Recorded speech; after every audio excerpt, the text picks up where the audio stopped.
Hi guys, it's Anais from Radio King and welcome to this video.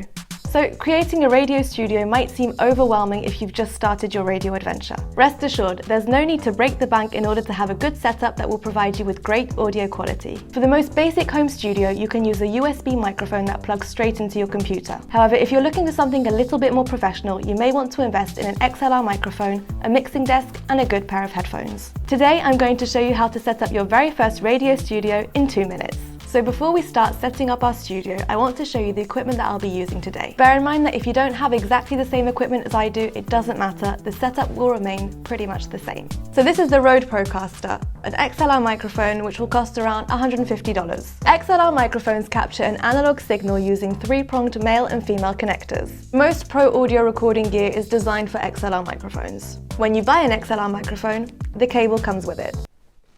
I've also got a basic microphone stand to hold my microphone, and this will also allow me to avoid touching my microphone and creating any parasite noises while I broadcast. So for a mixing desk, I'm using the Behringer Xenyx Q802 USB, which costs around $75. This particular mixing desk has 2 XLR inputs, which means that you can broadcast with 2 people. There's a wide number of choices out there with more or less input channels, so it will be up to you to decide which will fit better with your radio project, depending on how many people you're planning on broadcasting with. If you know that you're going to be broadcasting alone, then you may want to invest in an audio interface. So here I have the Scarlett Solo Studio available for around $115.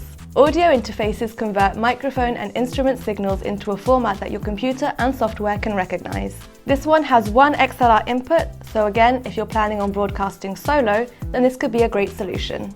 Headphones. So here we have a pair of Beyerdynamic DT 770 Pro headphones, which cost around $145. Choice of headphones can be quite personal, as you're the only one who knows whether a pair will feel comfortable to you or not. The only piece of advice I have for you for your headphones would be to get a pair of closed or semi-closed headphones. This will make sure that no sound can be heard or picked up by your mic.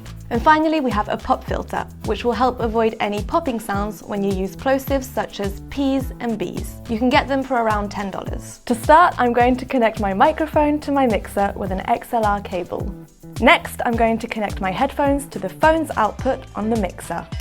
Finally, I'm going to connect the USB cable from the mixer to my computer. As I don't have a USB port on my Mac, I'm simply going to use an adapter. This cable allows you to receive the output from your mixer and use it directly via your broadcasting software. And that's it! Your very first radio studio is ready for your first live broadcast. All that's left to do is open the live broadcasting software of your choice and you're good to go. This is the simplest setup for a one-person studio. The process remains the same even if you want to add more microphones to broadcast with multiple people. Once you're comfortable with your equipment, you can begin playing around with your setup. For example, you can plug in a second computer or a phone via the jack input to broadcast music from that device. We hope you enjoyed this video. If you did, please don't hesitate to leave it a thumbs up and make sure you subscribe so that you don't miss our next ones.